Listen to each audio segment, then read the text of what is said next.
Just for the crack? And even the second series was out. Doesn't take us time to research. Right guys, listen up. Just like to introduce you to Iain, who's going to be running our nutrition course. And I'll hand straight over to you. Hello. Thank you.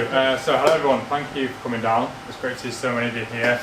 So my name is Iain Macleod, I'm a registered dietitian. I do a lot of work in kind of health and fitness and stuff on the sports and performance side. I'll jump straight in to kind of talk a little bit about my kind of background and what I do. But today we're going to be looking at kind of the basics of nutrition. So the idea of today is for all of you to take something away that you can implement straight away that's going to improve your diet. We're going to do a little bit on maybe just spelling some myths if you've got any questions around certain things, and we'll do a Q&A at the end. So as I said, it's all going to be about mastering the basics of nutrition. So a little bit about myself. My background was for 5 years, yeah, felt like longer. I was involved in professional football. I then studied a master's in dietetics to become a clinical dietitian. And I currently run my own business, working in gyms and in health and fitness, and still a little bit on the clinical side as well. And that's my podcast. So part one of today is going to be really discussing kind of how I look when I'm working with clients, thinking about how we should look at your diet and how to kind of set things up for success. And it's this basic principle that I use, and it's mastering the basics to build a system to get the results. So where does that come from? So the idea is based on a book written by James Clear. A lot of people have read this. Seems to be everyone's favourite book to put on Instagram when they read it, you know, especially in January. And it talks about you do not rise to the level of your goals, you fall to the level of your systems. So how does that relate to nutrition? So goals give us direction, but it's the systems and the habits that we built that help us succeed. And we see this a lot with kind of nutrition, is that in nutrition, if we really work on those basics and build those healthy habits that align with the goal, we're going to get the result. And that's really what this is about. It's not about being perfect, it's just building those basics and building that system that gets you the results that you want to have the most balanced, healthy diet. And like I said, not perfection. A lot of people will go all or nothing when it comes to nutrition, all or nothing when it comes to diet, and it's not about that. It's about consistency and avoiding any guilt, any restriction. It's just having that balance over time and not always striving to be perfect, because let's be honest, none of us can be perfect all of the time. So this is a bit of an infographic of how it might look, and today we're going to really focus on talking about this area. So it's master the basics. And you'll see it all the time. Is an actually really interesting statistic that was put out recently was 2% of information about nutrition on TikTok was found to be evidence-based. So if your For You page is full of all these fads, 2% of that has actually got scientific research behind it. And a lot of it, what was that? Oh, is it? I'll have some questions at the end. And yeah, so it's really thinking about kind of like mastering the basics and really reining things back in and not thinking about the fads, not thinking about overcomplicating things, just do things simply. So these are the things I'm going to go through today. Very, very simple, and I'll go into a little bit of detail on them. If you do have questions, just ask at the end. If you don't want to shout up, I've got my contact information, you can contact me, I'll be happy to answer any questions. So we're going to talk about energy intake, understanding macronutrients, not to neglect your micronutrients, and a little bit on kind of fail to prepare to fail when it comes to nutrition. Focus on the consistency over perfection, something I've already mentioned, and don't leave it to chance, seek out support. So, first and foremost, managing energy intake. So, it's very simple when it comes to nutrition. What goes in and what goes out, that's how it works. The food that goes into us is broken down into energy so our body can function. And our activity and movement levels outside of what we do during the day or in the gym all contribute to that energy out. So if we have an energy balance, that means the energy going in is the same as the energy going out. So we're going to the gym and the same amount of energy burnt in the gym, walking around the house, doing daily chores at work, whatever that might be, is the same as the amount of food that you're putting in. If you're to eat less and below that, but you've got a higher output, then that's going to mean that you're going to be in a deficit. So that's when we start to see things like weight loss and things like that. And if you're in a surplus, that's when you're eating more than what you're putting out. So you're having more calories. So we look at like muscle gain, things like that. We are looking for a surplus, or sometimes surpluses can be taken a bit too far and we see a lot of weight gain. So the key thing to understanding with this is that it is as simple as this. This is how our bodies work. And really bringing it back to this when you're thinking about kind of energy intake and how you're kind of managing your nutrition is something to think about whatever your goal might be. It's very difficult for me now to start giving individual pieces of advice, and you'll see why into the detail I go in when I work with clients. But when you can look at this, you can kind of look, okay, well, what am I aiming to do? If you're aiming to be in and around that performance element, you want to be fueling your training, you want to be fueling what you're doing. Even at work, you want to be fueling it. A lot of people neglect themselves when they're at work, you know, oh, it's all right, I've got a meeting, I'll not eat. No, we need to be fueling this. So think about being in and around that maintenance. If you want to gain muscle, think about surplus. Not taking that too far, but surplus is where you want to be because the body needs the fuel to repair the muscle, to build more muscle. And then weight loss will be in and around that deficit. And there are parameters to that. As I said, you can ask me questions on that, I'm happy to answer them, but for me to start throwing out numbers now, people can get things into their heads, and it is very individual. So yeah. So next thing is understanding macronutrients. Now, they might put your hands up if you know what a macronutrient is. Yeah. I think in my naivety, I actually had a client the other week, I was speaking to them and I said, right, so we need to sort your carbs out, we need to do X, Y, and Z. And I went on for this massive rant and for like 5 minutes. And they went, what's a carbohydrate? And it's actually so true, like a lot of people, and there's some of you put your hands up in the room and say you do understand, but a lot of people don't understand. So basically, macronutrients are the bigger nutrients within the diet. So your protein, your carbohydrates, your fat. They're what takes up the majority of your diet. When we're looking at protein, this can be from lean meats, this can be from fish sources, eggs. If you're vegetarian or plant-based, then we'll be looking at things like legumes, beans, tofu. Those sorts of things that are high in protein are high in amino acids. So amino acids are what protein is built into.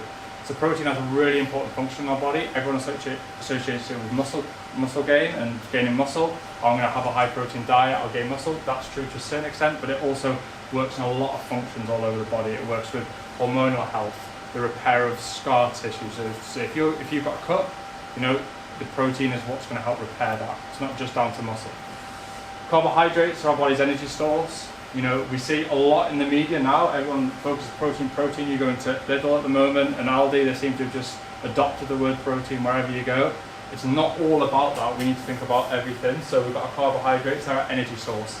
Okay, so glucose, which is the most simple form of carbohydrate broken down, is what our body uses for energy. Uses loads of, if I was to get a full thing of the body's metabolism, even I would be overwhelmed. It's ridiculous how our body works, it's so clever. But the simplest form of carbohydrate that our body uses is glucose. Okay, and that's used in our brain. It's our brain's primary source of fuel. So if you're ever feeling really hungry, you feel a bit lightheaded, you can't think properly, it's because your brain's starved with glucose. So that's where our carbohydrates are. Carbohydrates are also rich in fibre, so that's good for gut health. And the examples of the foods are your pastas, your rices, your grains, potatoes, your cereals. We've also got very refined carbohydrates, which is your sugars. So we can discuss a little bit around that in a bit. But your sugars are essentially, we want to be focusing more on the whole source of carbohydrates, your whole wheats and your whole grains, things that get fibre in, they've also got more protein and more minerals as well. They're not as refined. And avoiding with carbohydrates, thinking as well, added sugar. We see a lot of things that have got added sugar in them in the food industry and in the supermarkets. So trying to avoid those and go for more the whole sources of carbohydrates. Next one is fats. Fats are, again, something that is, I think we bounce off demonising different things in the diet, but fats are really important for hormonal health, really important for lots of other things and even energy production as well. So when we think about fats, we want to be thinking about the good sources of fat. So we've got unsaturated and saturated. Okay, so when we think about the good sources, we think about your olive oils, your avocados, your nuts and your seeds. And the fats we want to avoid are the fats, things like your butters, butter in moderation, it can often be demonised. Not too bad, it has got a lot of fat-soluble vitamins, which we'll talk about in a second, but things that are kind of high in your saturated fats is what we want to avoid due to the relationship with cholesterol. So that can increase cholesterol. So I'll discuss a little bit more about that in a bit as well. So they're your three macronutrients, and when it comes to building them into the diet, we tend to look to have about 40-50% in the carbohydrates, maximum 35% would be your fats, and about 10 to 25% your protein. But that can look very different for a lot of people. Some people I might have them on quite a higher protein diet and quite a low carbohydrate diet. Some people I might put them on a very high carbohydrate diet if they've got a lot of outputs. But I tend to, with fats, I never really play around too much with them. I like to keep them in and around 1 gram per kilo. just for basic hormonal health and just people feel good when they have good fats, and it's really important. Our body can't actually synthesize certain fats, so that's your omegas. So you probably, a lot of people might supplement omegas. I would say if you are going to supplement an omega, thinking about if you do have fish 3 times a week, and one of which is oily, you don't need to supplement, but it's potentially a good idea if you do not really like fish, but you can get through other sources like flax seeds and chia seeds and things like that. So there's loads of detail I can go into all these. I don't want to confuse you too much, but this is kind of the basic principles of kind of understanding those macronutrients. So how do I build? So this is an example of how I kind of build that into the meals of my clients. So I'll basically, any meal that anyone gets, potentially lunches and evening meals, I'll make a protein-rich option. So this is dialed into someone's requirements. Who needs about 500 to 550 calories per meal. And their protein requirements there are in and around 40 grams. So they choose one option there. That will get them in and around 35 to 40. They'll then choose 2 servings of the carbohydrate-rich options, which you can see there. So you've got noodles as well in there, some Weetabix as an example. This client likes Weetabix. Fruit again, and then pastas and all that. And then I always highlight the veg because everyone forgets the veg. So I'll have 1 cup of that, and then they'll have their fats as well there. So they'll choose 2 servings of either an olive oil, maybe they'll cook through 1 and they'll put 1 on top, or they might add half an avocado or something like that. So that's something how I would build in that basic understanding of the macronutrients into the real world and how I would make it work with a client, just so you can see it from a bit more of a practical point of view. If you do have any questions on that, I'll be happy to answer it. So next one is, I'll let you guess what it is, you can see the thing, but what do you think 73% means? Anyone? What percentage of your plate that should be fruit and veg? No, that's not a bad suggestion. Anyone else? Deficient in fibre. Deficient is almost not fibre. Fruit and veg. Yeah. So 73% of the UK population don't have 5 or more fruits and vegetables a day. So put your hand up if you have 5 fruits and vegetables a day. 1, 2, 3, 4, 5. So we're meeting in and around the statistic then. We're in and around there. So yeah, so it's really important not to neglect micronutrients. And your micronutrients, majority of them come from your fruits and your vegetables. We do get some of them in your whole sources of carbohydrates as well, and in your fats. So I mentioned butter before. A lot of people demonize butter. Butter's okay in moderation, not having loads and loads, just now and again having some in because it's got fat-soluble vitamins and minerals. So they're not too bad from that. But always thinking kind of micronutrients is your fruit and your veg. And it's really thinking about the crucial role they play in the body. You know, I always use the analogy of if you were to build an F1 car, your tyres, you've got your engine. Engine could be your carbohydrates, your tyres, you could just say your fats, you've got your protein in there, the body of the car. You wouldn't be able to build that car without nuts and bolts. And that's realistically what the micronutrients in the fruit and veg are in your diet. They do the little things, but those little things make big differences. And the amount of clients that I have that, well, and we know that, we know it from just doing a little poll here, don't have that amount of 5 fruits and vegetables a day or more. As soon as I put them on to having 5, they come back to me and think I'm brilliant. I'm like, well, you just could have gone on the NHS website and looked there. Didn't need to give me any money. But it's such a simple thing to do, and it's so easily put to one side. And I really encourage you, if you do take one thing away from today, is to look at this, and you're probably going to go, oh yeah, but everyone says that. But honestly, the importance of this is huge. The second easiest way to reduce your risk of cancer is by having fruits and vegetables and having a balanced diet. That's after reducing quitting smoking. So that's the impact the diet has, not just from a performance, but from a health point of view as well. So a couple of tips on like how I would get a client to maybe improve their fruit and vegetable intake. I would just say just add 1 or 2 servings into each of your main meals. If you have 3 main meals, that's going to be into about 6. If you're having 2, and then if you add 1 with each snack, you can have up to 8 a day. And it's really easily done. Go on. Can I ask a question about that? Is it a myth that you shouldn't put them in a smoothie? Like, so if you're blitzing them, so if you blitz everything you have in the day, then I would say no, you want to be having the whole sauce. You can have up to 150 millilitres of like blitzed a blitz fruit or a fruit juice.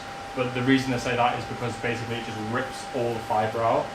So you're not getting any fibre from it, and also it's to do with tooth enamel and decay and things like that.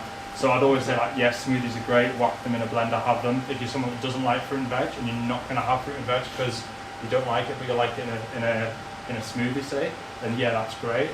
But I would always say, like, try and have a whole sauce as well. So Is it the same if it's in like one of them Nutri-Bullets? yeah, exactly. It takes all the fibre out. Yeah, just blitz it through. So yeah, you'll see at the bottom, you'll have all the residue of the fibre at the bottom. A lot of the time people just ignore that. So yeah, always thinking about whole sauces with that. Soups are different. Again, yeah, soups are fine. If you blend up in a soup, that's okay. Iain, I'm just going to put it Yeah, go for it. So yeah, so we want to be aiming for that 5 fruits and veg a day, just thinking about how we can have a few sweets.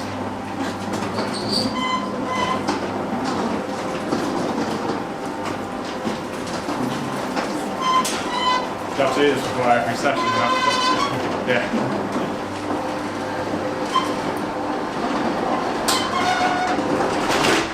But yeah, another thing to consider with the micronutrients is not just about your vitamins, it's also thinking minerals. So we're thinking like things like your iron, calcium, vitamin D, just 3 that I've just reeled off as examples. There's a lot more to go into.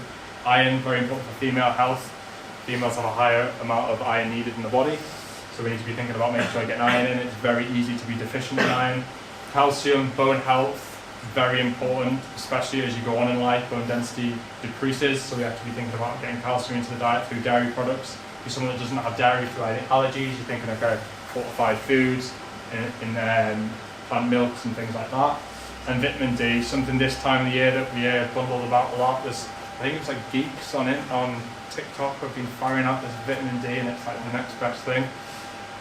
Vitamin D is really important, and it's important that you do consider supplementation between October to March, because we don't get the UVB levels in the Northern Hemisphere like everywhere else in the world does. So you have to be thinking about potentially supplementing, because it's very difficult to get through the diet. You can get it through like oily fish, is a great source of vitamin D, but how many people have oily fish once a week here? 1, 2, so yeah, we are. So thinking about kind of can we supplement on vitamin D potentially this time of the year. If you're having a supplement, you're thinking about 10 UG, so literally 10 micrograms, so it says 10 and then like a little U, it's not really a U, but it looks like a UG, or 400 IU is the international unit. So it's a little thing to think about with that. But like I said, you're trying to get as much fruit and veg into you as you can, aiming around that 5 to 10 portions per day as well. The next bit is a little bit away from diet, but it really is something that a lot of people, like I mentioned at the start, don't consider. It's not about perfection, it's about being consistent. And I see a lot of clients come to me and the first thing they say is, oh, I'm just a yo-yo dieter. I go on a diet and then I'm off on a diet. And actually, even though the name diet's in my professional name, it's probably a word that I actually probably don't really like to use that much. Because a lot of people fixate that a diet is, these are my macros, these are my calories, I've got to stick to that all the time. They're all great, all those numbers are really important, but I always say to clients, those numbers are important to me. You should be thinking about food, think about food first. Because when you focus too much on the numbers and focus on being perfect all the time with numbers and doing everything that, I'm not going to have any bad food. There's no such thing as a bad food. There's just having too much of one thing compared to maybe another. And it's about having that moderation. So having a bit of consistency over perfection is something that I really encourage you to consider. And again, it's something you take away from today is going, if you have 3 meals a day, in a week you have 21 meals. If we apply the 80-20 rule, that's 17 really well-balanced meals on track with the nutrition. 4 meals that maybe aren't quite there. So it's really having that kind of, not being too hard on yourself with it. There's 2 sides to it. You can be really, really, really strict with yourself, or you can just go on the other end and you just don't care and you just macronutrient deficient, not feeding yourself properly, feeling awful all the time, sore tummy, low in energy. You want to be kind of in that happy medium of, I've got a good balanced diet, but I enjoy my food as well. And that's something I always talk about as well as the 80-20 rule. So as I said, focus on that nutrient-dense food 80% of the time. So whole foods, I mentioned carbohydrates before, thinking can we have more whole sources of carbohydrates, whole grain rice, brown rice, whole wheat pasta, things like that, rich in fibre, good for the gut. How many people here would say they have whole wheat sources of carbohydrates? Porridge, yeah, porridge is one, yeah. A few more on the fruits and veg, yeah. So thinking about kind of that fibre intake as well. We know that the UK adults are very deficient in fibre within the gut. It's really important for regulations of a lot of things, especially bowel movements. I won't go into that too much. I'm very unfiltered when it comes to that from my kind of training. I'm not going to go into bowel movements too much. But it is important for fibre in terms of moving the bowels and basically making sure everything's working down on that pipeline. But the 20% is allowing yourself to enjoy foods, and something a lot of people, there was this talk of pizza before. Oh, I love a pizza. I love pizza too. I love pizza. Anyone asks me like, what's my favourite food? I'm like, pizza all day. If you do a pizza properly, it's actually a really good meal. So, but don't go away and have pizza every night. It's about moderation. It's about being in that 20%. You know, a lot of people, January, it's just been, we're coming to February, it's a good time of the year that this will be happening to a lot of people. January, I ate so well in January, you know, I counted my macros and calories, and I did really well. I was here all the time, and then it gets to February, you have one bad day, and you're like, well, that's it. We'll leave it for another year. Just get straight back on. I always say to clients, I got a lot of clients ring me up on a Sunday, or they check in with me on a Sunday. Oh, I went out last night. So what do you do tomorrow? I'll just go back on the plan. There we are. It's as easy as that. It's just not about focusing on perfection all the time. Just be consistent, and consistency will lead to results. The next bit kind of filters a little bit into that, and when we look at kind of diet and preparing and nutrition, is put a bit of effort into your diet and your nutrition. Like, just put a bit of preparation, a bit of effort in, and you will see the rewards. And you don't have to overcomplicate it, like I said. If you do the simple things, the fruit and veg, the whole sources of carbohydrates, good fats in the diet, good sources of protein, micronutrients, sensible supplementation, not listening to the fads, and prepare properly, you will see results, and you will feel good, and you will fuel your body properly. And there's been research showing that lack of preparation, of time spent on food preparation, can be an indicator of poorer dietary quality. How many of us have woken up in the morning and gone, I'll grab breakfast on my way to work somewhere, and you know, you look around, you go into Costa, I go into Costa, I scratch my head and I'm like, well, what am I going to do here for breakfast? I think they've only just got porridge pots in, but you know, you've got cakes, it's loads of sugar, loads of refined carbohydrates. There's not a lot of options when you're out and about, and also it's very hard to kind of decipher as well, because the food industry is starting to market things in a way, like I said, Lidl, protein, protein, protein. Yeah, but when you look on the back of the ingredients, you're like, well, that's got a lot of sugar in. So thinking about preparing and putting a bit of effort into whether it's your breakfast, whether it's your lunches at work, whether you just look, what's around, what can I get, what's going to be good for me. Reaching out, asking someone like myself, what's good around me is a great thing to do as well. But just have a bit of time preparing your food. Doesn't need to be laying out, you know, taking over the kitchen, laying everything out and going, right, turn the whole place upside down and make 10 meals and you only have 4. Just be realistic with it. But spend a bit of time looking at that. And build that system. As we mentioned before, you master the basics, you start building that system that's going to basically get results that are going to work for you, and sustainable results as well. You know, a diet, the best diet in the world is the diet that works for you. It's the most healthiest diet that works for you. It's not going to be the diet you'll see Cristiano Ronaldo having, which has got a million chefs and millions of pounds and do all this stuff with. You can, and he doesn't have to think. He spends half his time watching TV and sleeping. You know, we've all very busy lives. The one thing everyone says to me, I've not got time. But we have got time, we just got to make a bit of time, yeah? And preparing a bit more, putting a bit more effort into things as well with the nutrition.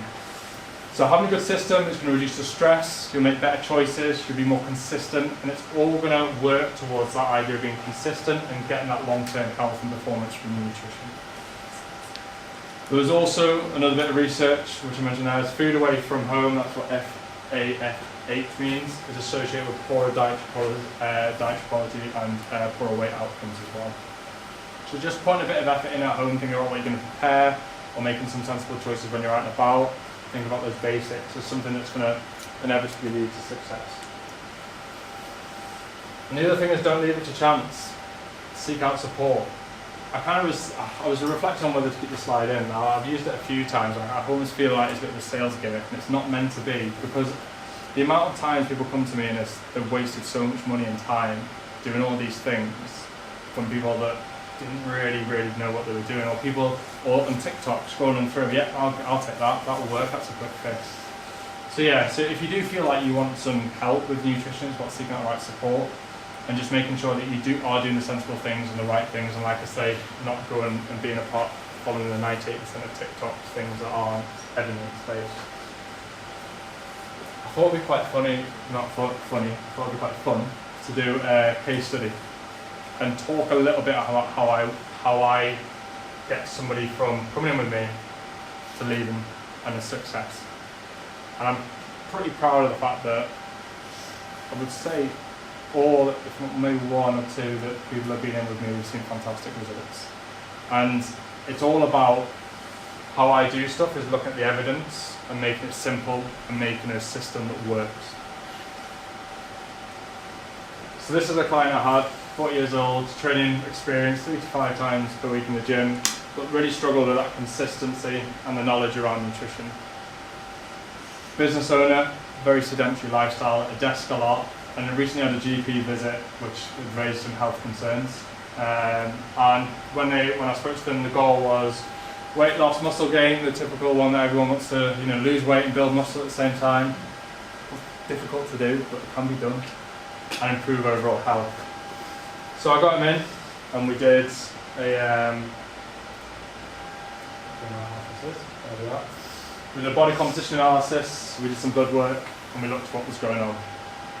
And when we looked into the body composition, we used the international standards of measurement, which I do, and we looked at things from all the way, not just weight. Weight's very subjective. Weight can change so much.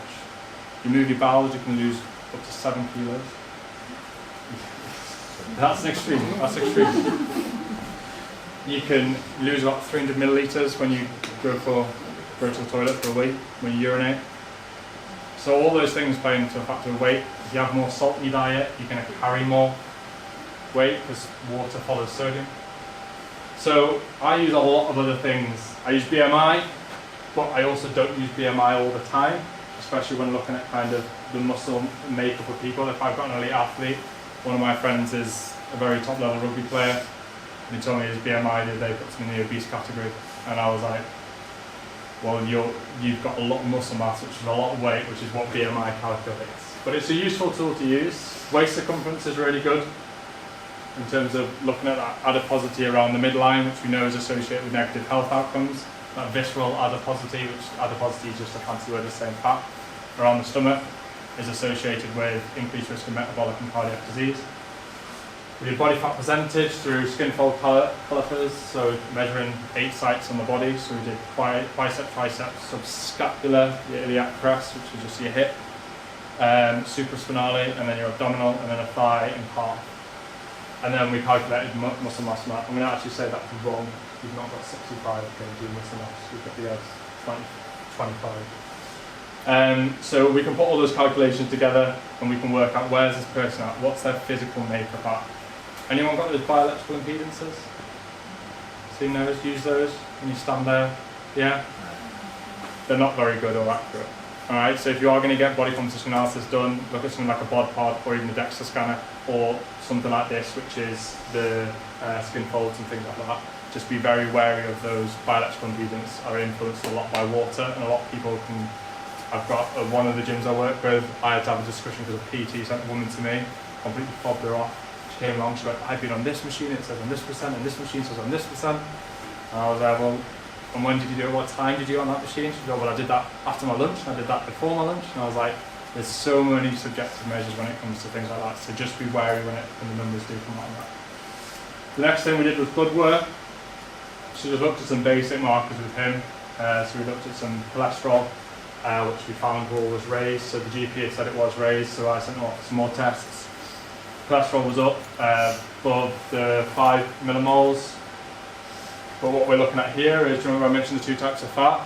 So you've got your good fats, which is your HDL cholesterol, and your bad fats, which are your saturates, which put up your LDL cholesterol.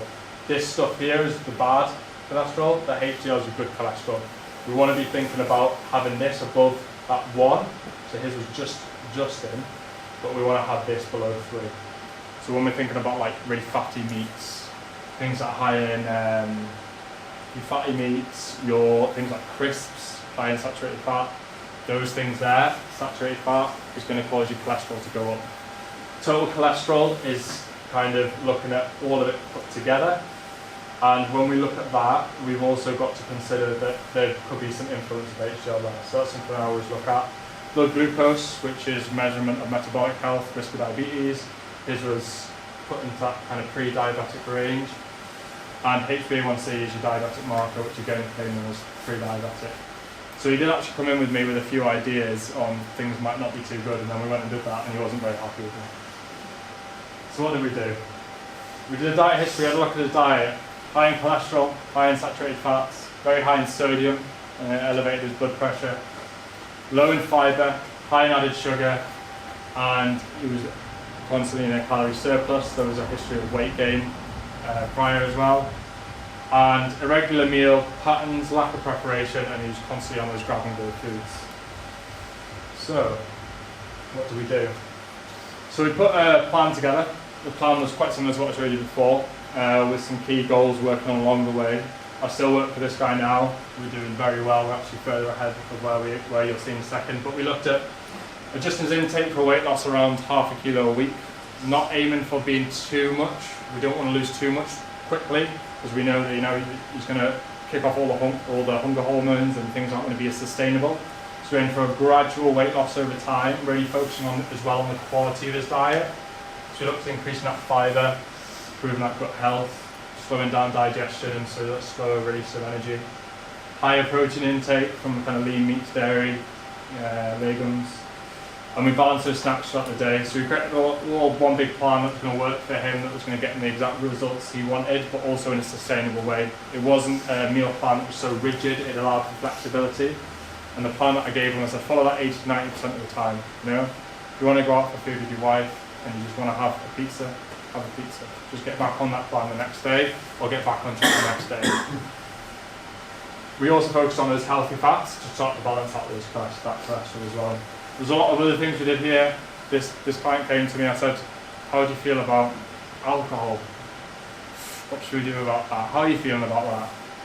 And he was like, I was saying quit. I said, what do you think about it? Well, I go out every week and I do this, and I like a bottle of wine here and there. And I was like, right, that's fine, okay, I can work with that.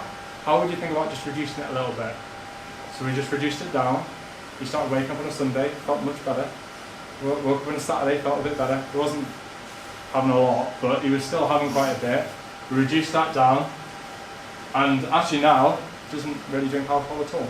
But I always do say to people when they come in with me, they go, oh, you're going to make me stop doing this, don't make me stop doing that. And I'm like, I'm not here to stop you, I'm here to support you. And it's about finding a happy medium. I got some clients that over Christmas had a great time, but we just put in a strategy that was really good for them, that worked for them, that meant that all the progress we made didn't just go down the drain. It was all just having everything in balance, moderation, and not feeling guilty, not restricting, but just being sensible.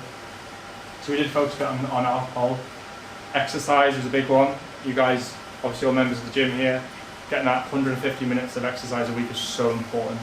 And it's not just important for, for things with your nutrition, it's so important for your heart health, it's so important for your mind. That is such a key role in this as well. So he massively upped his outputs in the gym, but also he thought about his outputs outside the gym.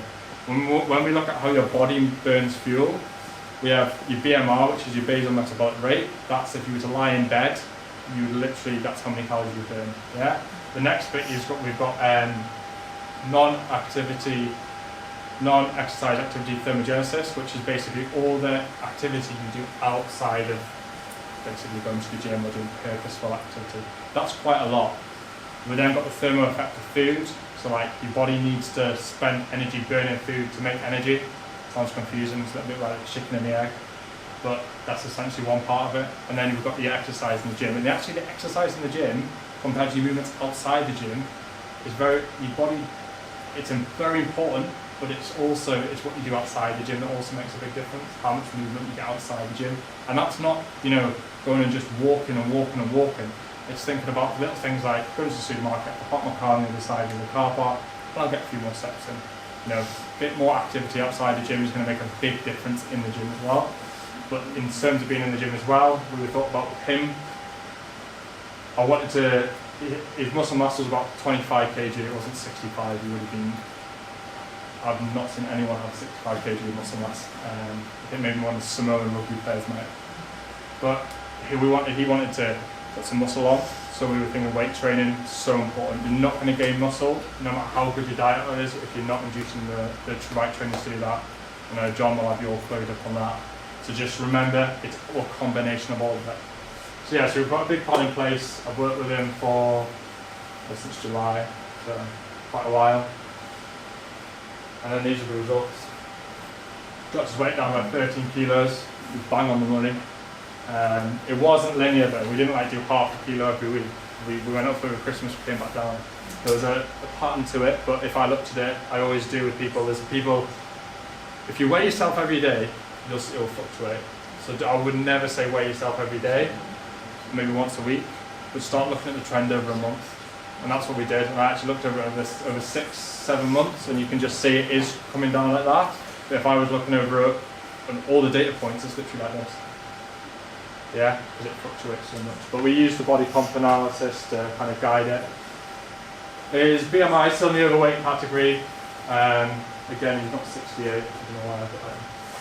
But his BMI was in the overweight category, but we had seen it reduced to about 4, which doesn't sound like a lot, but it is. And waist circumference is now exactly on the money in terms of health. 4 centimetres less. The cut-off for males is 94, females is 80, so he's 90. Down by 12 centimetres, so he's reduced that risk of cardiac and metabolic disease from losing the weight there. And muscle mass was up by a kilo. He wasn't 68, he didn't just turn into the Hulk over 7 months. And cholesterol was down as well, through his influence on the fats, improving lifestyle and things like that. Blood glucose was down, he wasn't pre-diabetic, and we did HbA1c, which is the measurement of diabetes risk of diabetes over 3 or 4 months over time, blood sugar, and that was below pre-diabetic levels as well. So it was a really fantastic project to work with him, safe project. It was so nice to hear kind of his journey through it. You know, he had more time with his family, had more energy throughout the day. His business got better from just doing the simple changes we made. We didn't overcomplicate anything. He had very little knowledge on nutrition when he came in, and he turned around to me last week and was like, I don't think I need you anymore. And I was like, that's fine, you crack on. Come back when you need me. And yeah, he's done really, really well. So I wanted to show you guys a few bits on kind of what I do and how I do it and kind of like how it can be done, but also give you some kind of ideas you can take away yourselves with the basics of nutrition. So that was the key take. I forgot we had the slide. So yeah, energy levels are up, sustained nutrition habits, blood markers, body composition, all in healthy ranges, almost. I think his BMI is now healthy, his waist circumference is definitely, and muscle mass has come up again. But it was all using evidence-based and lifestyle changes that was sustainable. So that's everything from me. So thank you very much for your time. And if you've got any questions, fire away. Come on, who's going to go first? So, I know it's quite hard because obviously everyone will be very different. Yeah. Is there like, say for instance, like in a meal, is there like a maximum amount of calories but also amount of protein and things like that after a point in your body not? Yeah, so your body's got an absorption of it's about 120 grams of carbohydrates an hour.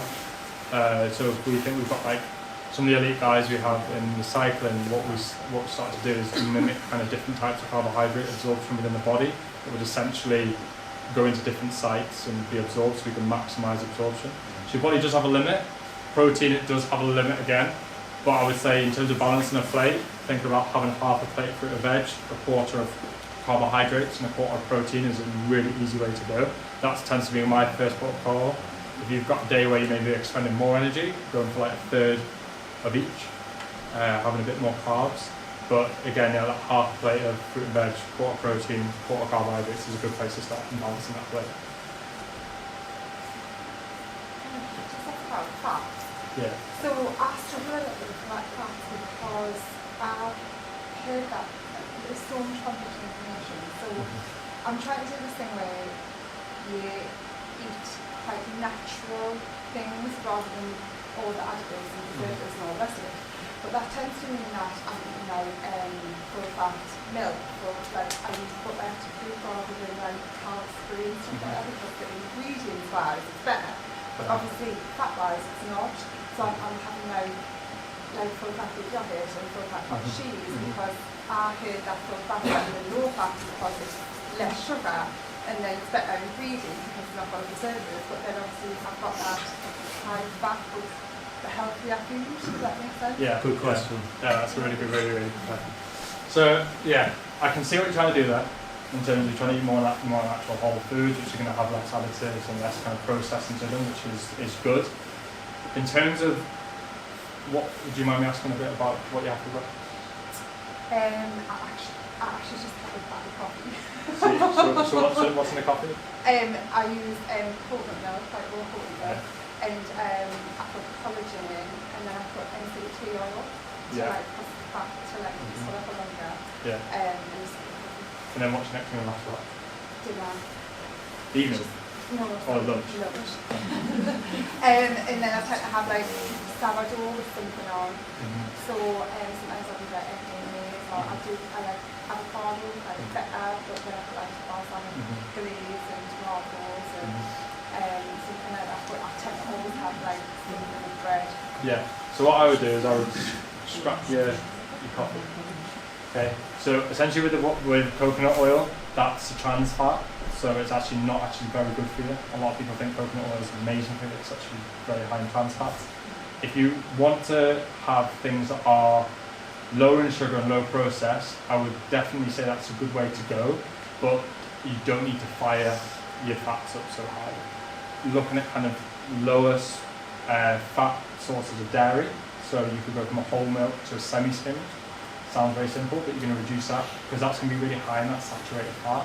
If you want to increase the good quality of fats and maintain not having lower processed foods and lower sugar, start basically reducing to a lower fat sources of dairy, but that have got less of the preservatives and are low in sugar. So like an authentic Greek yogurt, go for something like that. They tend to be a little bit more expensive. You go to Lidl, it's the 500 gram container. It's like there's a pink one that's 0% and there's a blue one that's 5% light blue and there's a 10% that's dark blue. So would you go for? So if I've got someone on weight loss, I put them on quite low, but I just go on 5%. It tastes really nice. It's not going to make that much of a difference, but if you're adding things like loads of different fats into that, having loads of fats, I just rein it down a little bit. I would definitely add a breakfast in, get some good source of carbohydrates. We're using like an overnight oats.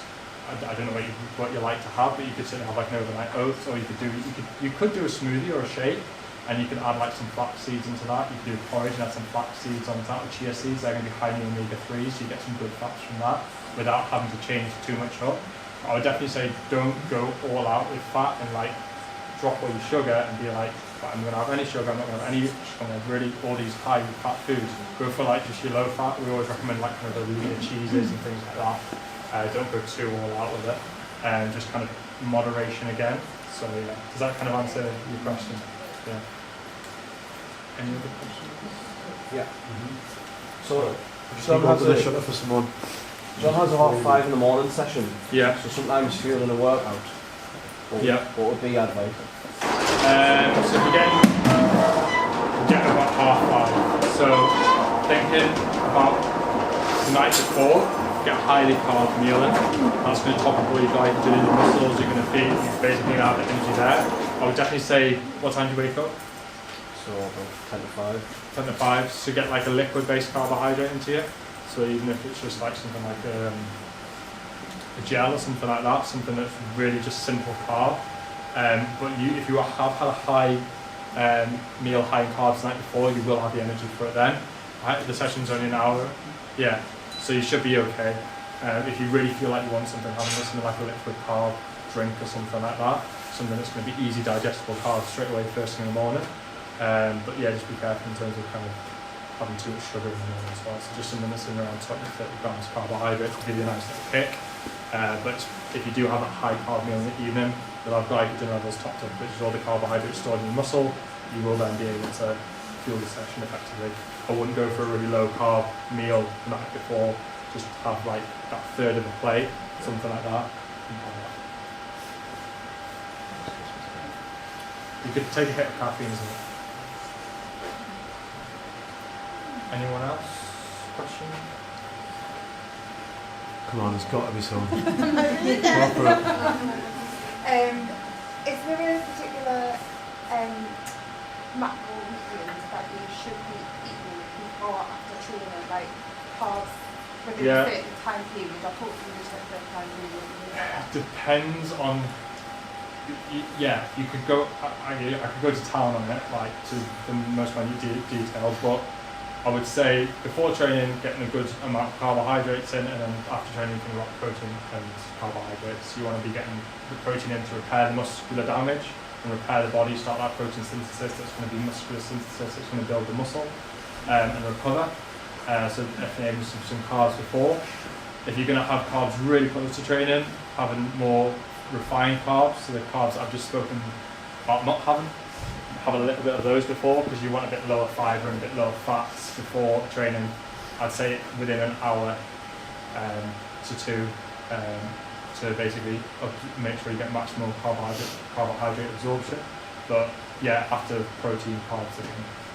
I wouldn't think too much into it.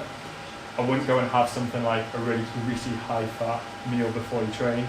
That's not going to do anything, not going to feel great.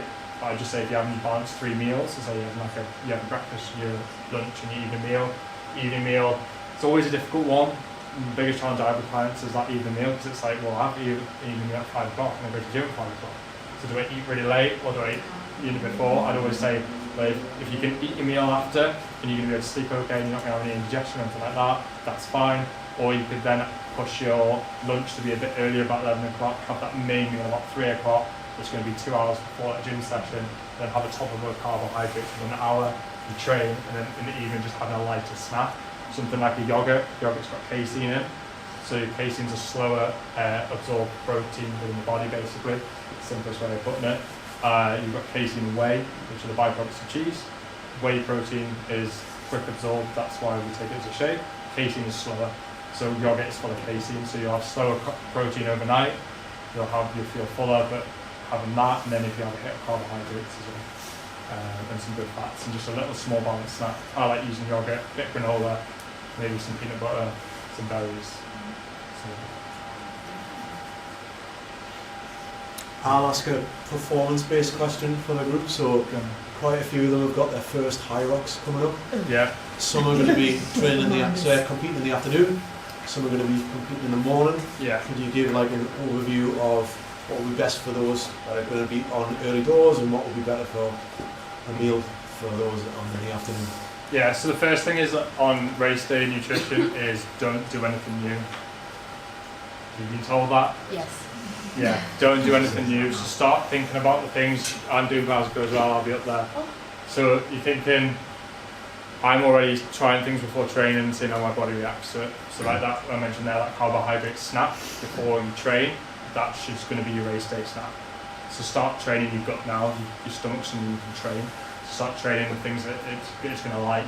Don't try and specifically, like a carbohydrate snack? What is that? So thinking like, if you want to go for like a liquid base, something like a Lucozade carbohydrate powder within 30 minutes, if you're going to have a snack 2-3 hours before, something like a white source of carbohydrates, like a bagel with jam, or even like a squares bar with a bit of jam on. Something that's not going to be high in fat or fibre. You can have a little bit of protein in there about 2-3 hours before, and then thinking like 3 to 4 hours before, you probably just have a normal main meal, like normal, and then think 2 to 3 hours before.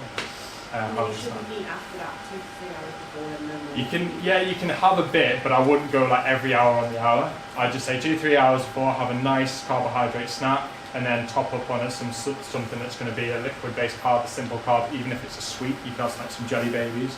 So every one jelly baby is 5 grams of carbohydrates. So you could have like 4 of them. So you could have 20 grams of carbs before you go out. But again, have 4 jelly babies before your gym session. And it's not a gym session where you're coming in lifting a weight, having a rest. It's a gym session where you're firing your heart rate up, because that's where people get caught out. They are, I'm fine, I've done an easy run, I have this. Yeah, but start training yourself when you do more higher intensity stuff. So something that's going to be a carbohydrate, it's going to be simple, just right before, and then still having something that's quite high carb snack 2 to 3 hours before is my go-to, and that works across the board with if you've got a morning race or an afternoon race. So thinking 2-3 hours before, high carbohydrate snack, and then 30 minutes before, getting some liquid or quick carbs, gel, sweets, gummies, carbohydrate drink, something like that, top a bit of caffeine in there. Train with caffeine though. You should need to know your limits with caffeine. Don't go on the day, right, I'm going to grab a massive scoop of pre-workout and fire that down here. You're not doing it before. Caffeine does a lot of things to the bowels if not used before. So a good friend of mine, last High Rocks, he decided to do I don't know why he did this, very much the best mate could have asked me. He decided to do 2 or 3 weeks without any caffeine, and on the day he decided to whack 300 milligrams down. And then wondered why he got to the rowers. He was in a bad way. He was in a very bad way. So like, be careful with what you do. Train with it before you do it. But yeah, if you are on the program, that a lot of people get caught up in carb loading for High Rocks. Don't really need to think. It's not like a marathon. It's not like a half marathon. It's 1 hour, 2 hours. If you are going over an hour and a half for a High Rocks, you want to think about taking some carbohydrates every 30 minutes because your body's going to start to deplete.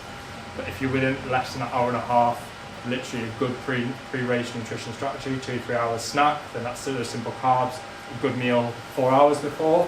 If you're getting up really early, I would just say night before, have a really high carbohydrate meal, then wake up 2 to 3 hours before the race, get a carbohydrate snack into you, and then before you go out, half an hour before, get another hit of carbs in and then go. If you're at 6 o'clock, then yeah, you might have to get up at like 4 a.m. and put a snack into you and just go back to bed. When I did my half Ironman, I got up at like 3 in the morning and had a bowl of oats. It's the most unpleasant bowl of oats I've ever had. I was half asleep. But yeah, so you might have to do that. But you can just carb up the night before as well. But you don't need to go all out. It's not like a marathon where you're having like 900 grams of carbohydrates or something ridiculous. You're not going to burn through that much. So just get a good hit. Does that answer the question? Long-winded one. Yeah. Right, guys, what do you struggle with? When you're trying to think of a question here, what do you struggle with? How do you stop 4 o'clock afternoon cravings for chocolate? For chocolate? Yeah, I'm good all day. So when do you have your lunch? 12:30. 12:30? Yeah. Just push what time do you have your breakfast?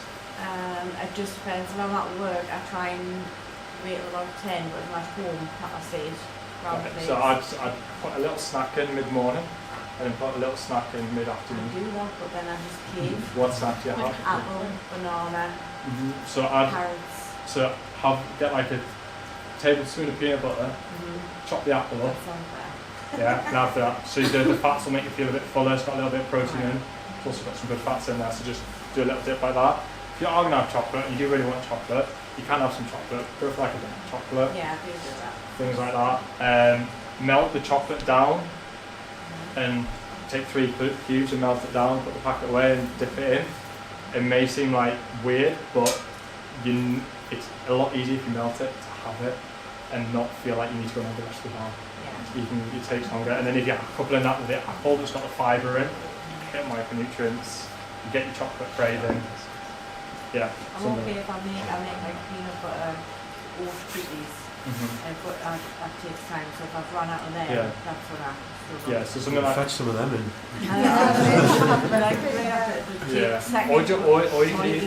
Or you could again take the yogurt snack and put that mid-afternoon. Or even just like a lot of people get fixated with snacks into like be a bar or something. You could literally make a really small meal. Right. As simple as like get like a bagel thin and get some avocado, put like half an avocado on, or like a quarter of an avocado, spread it across, and then put an egg on. It's a little snack. That's still a snack. It sounds like maybe a meal, but it's still a snack. So something like that. But definitely don't try and have big breaks before meals. You know, that's why my standard go-to with clients, majority is 3 meals, 2 snacks. Because it just means throughout the day you're getting it hit, topping up. It's when people only want 2 meals a day that I'm like fighting them to get a third in, and then we have to bulk out the meals and things like that. So I definitely just say like 3 meals, 2 snacks, a good snack, balanced snack. You know when you said before about like little and added or what, like things could be yogurt or whatever, protein, plastic or whatever. You kind of said in a way that it might not be the best. So what are you looking to avoid if you see something that's got? Like the yogurt, because I eat them. Yeah, so there's one of the little ones. I looked at this at 27 grams of sugar. So traffic lights on the front. You've got your fats, your unsaturated fats, your sugar. I should know there's fibre and salt. Sugar, salt, yeah. on there, green. Just look for the green. It's high in protein, but it's green.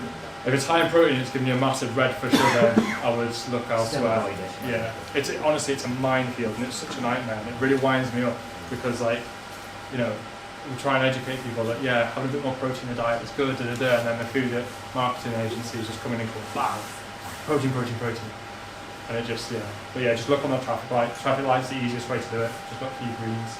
Same when you're looking like for the fats, look at the greens.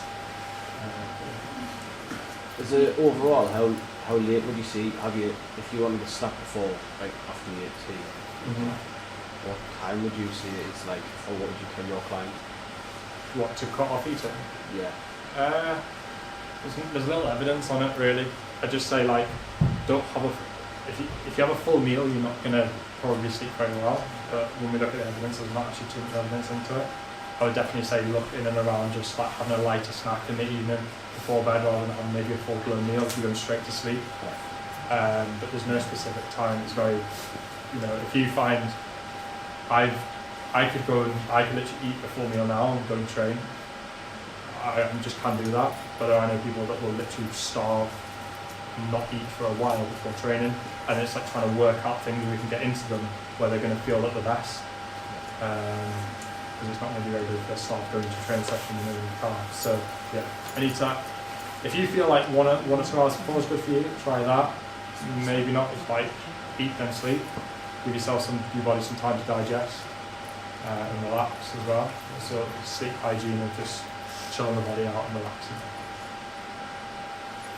You know, if you are doing like a longer run or like training or something, yeah, people do gels and stuff like that, what should you do with that? Like how long should it be before you start? You don't really need to take a gel unless you're training for over an hour and a half. Over an hour and a half. Bearing in mind that you've got a good balanced diet, it's getting good carbohydrates in.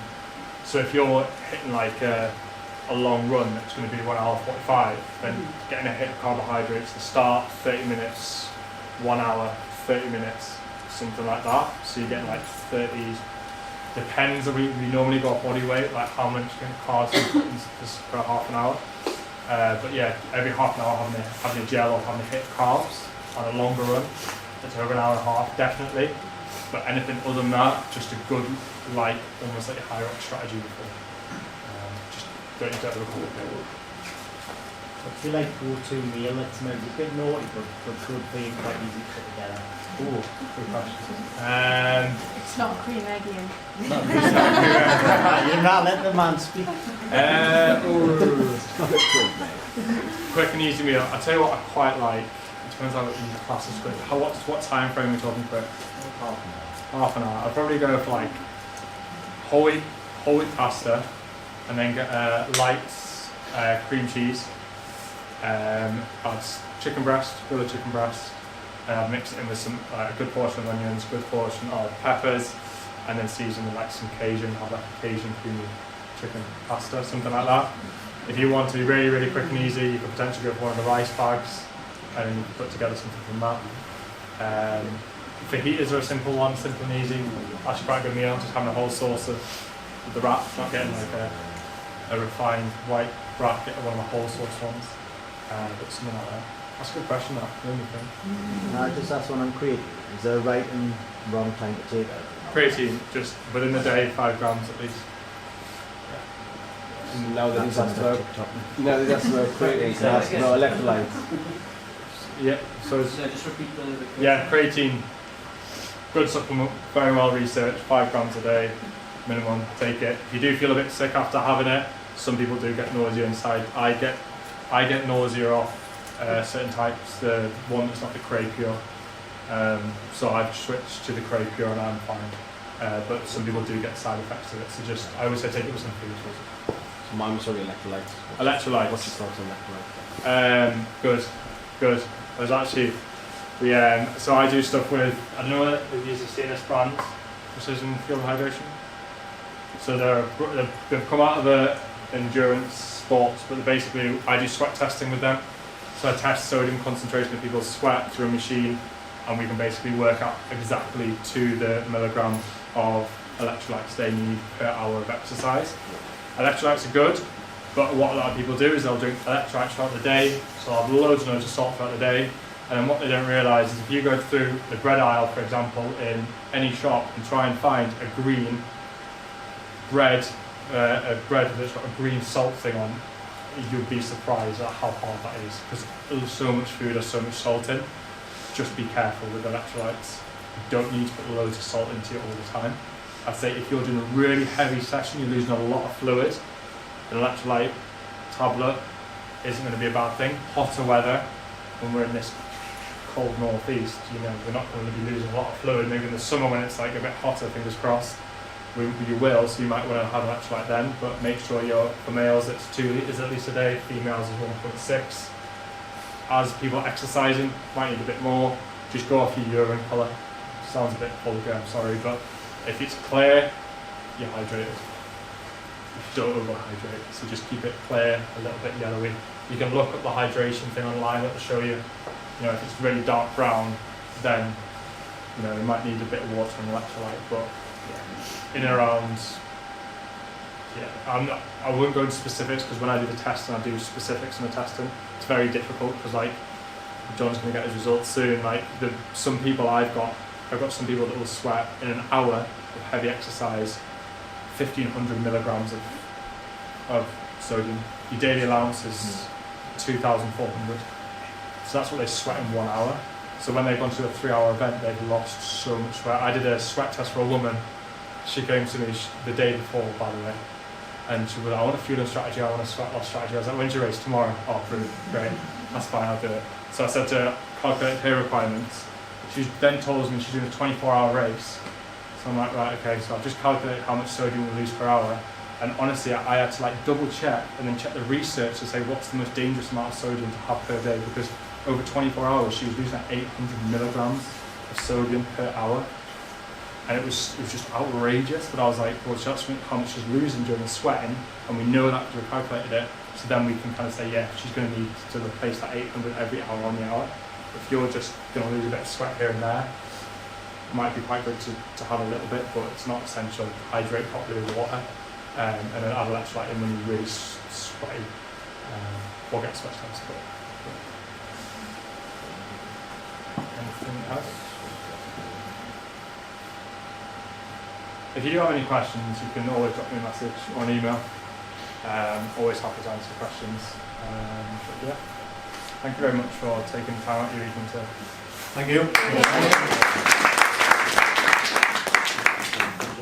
Yeah.